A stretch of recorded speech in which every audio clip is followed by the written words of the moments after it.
before I started the show today, while I was eating dinner late because we had a late start to the show, one thing I was looking at was it was Alex Wagner was on MSNBC, and she was talking to some guest. I don't remember what his name was, and they were talking about Donald Trump and his attempts to kind of spread out and try and reach maybe some more people, and the more people that they're trying to reach out are people in the quote Manosphere.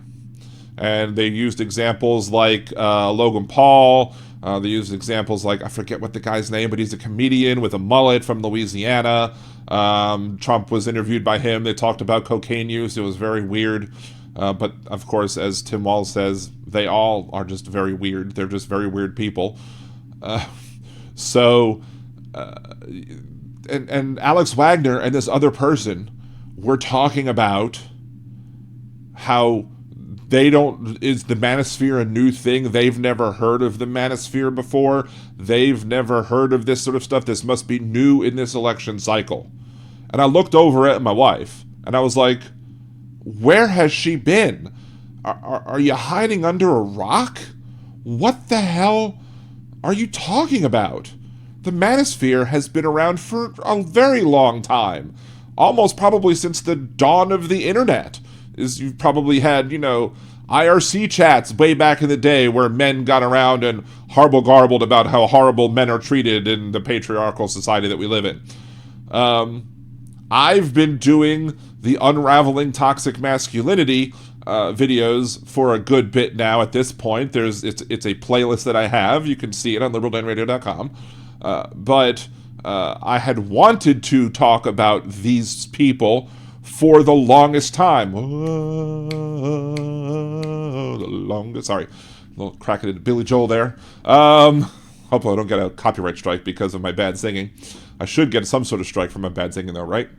Anyway, so I've been wanting to talk about these type of people for a long time, and not just the folks from like the Whatever podcast or the Fresh and Fit podcast and how they talk about relationships and women and their toxicity when it comes to, alpha males and stuff like that, and red pill and blue pill. But I mean, these people have been around for a very long. I remember looking at these blogs where we had people who were talking about how I forget what the one guy's name is. It's been a while since I've discussed him.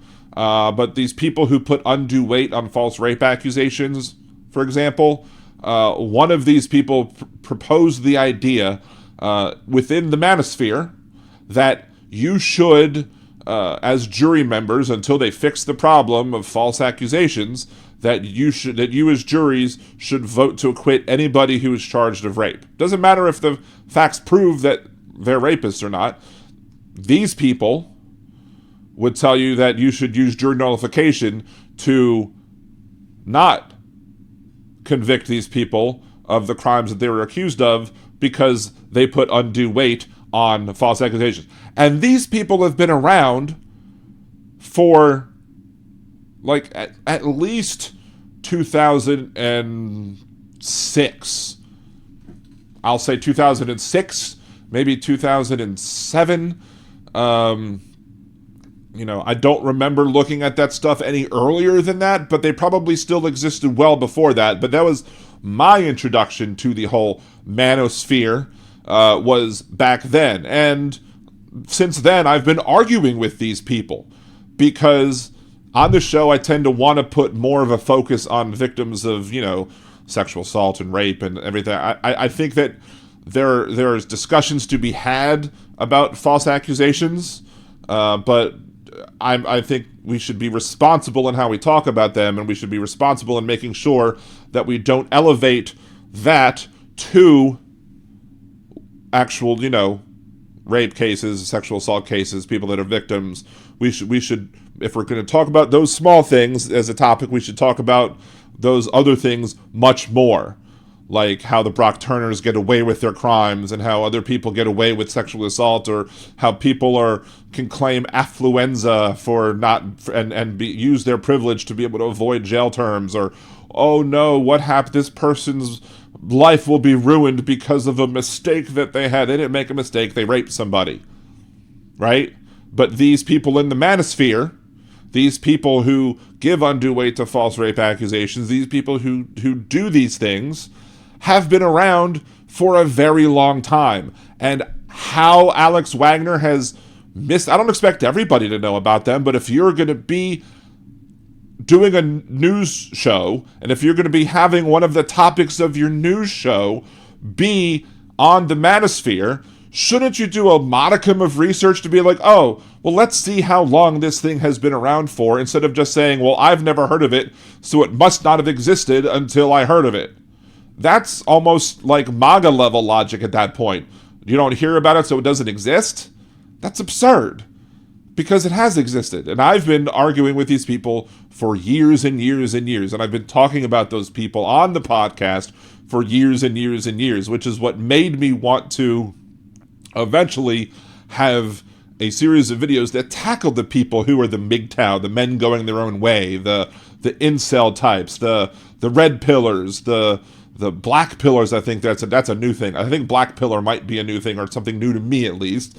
But you know, all of these alpha male, sigma male, beta male, all these type of folks, they've been around for a very long time. And if you are on the national news program giving your opinion about the topics of the news of the day, and all of a sudden you're approached with this idea, let's talk about the Manosphere, you, or at least the people who help you make your show, should be doing some of your own research to figure out, oh, this thing has been around for a while. These people have existed. This is not some brand new thing.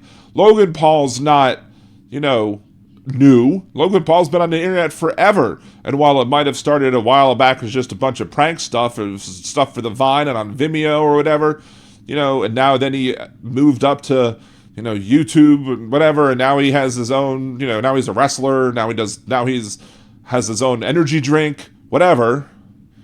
These people have existed forever. And the fact that not only you don't know it, Alex Wagner, but the fact that your guest also didn't know it, just had my mind just exploding. And immediately after I tweeted about it, two people immediately liked the post, within a minute. And I don't think these people followed me, but had followed me before, but they immediately were just like, and then they commented and retweeted or whatever. And it's just yeah, this is crazy that people who are this well-known in media don't know about this thing that has existed for a very long time, which is why we need a wider array of people talking about these issues and fighting these issues, because if the people on MSNBC are ignorant of something that's been around for a very long time, we need other people in the trenches doing the hard work. We need other people in the trenches fighting the fight. We need to elevate the people who are going to talk about how horrible these people are, and who have been talking about how horrible these people are. Shameless plug, me, and other people like me, people who have been fighting the fight against the Manosphere. It just absolutely blew my mind. And so I don't know if Nick is in the chat or not, maybe because we're late, but there's a rant for you, Nick. There's a good long rant for you. The fact that I'm annoyed at MSNBC for just having people, not having anybody on the staff who's like, you know what, this thing has been around for a while, and maybe we should, before talking about how Trump's trying to reach out to them, maybe we should look into it and see just how long they've existed and why they're toxic. And, maybe we should then elevate people a little bit higher who are fighting the toxic masculinity that are promoted by the people in said Manosphere. So what do you think of this video? Remember to like the video, subscribe to the channel, share the video, and of course, have a good day.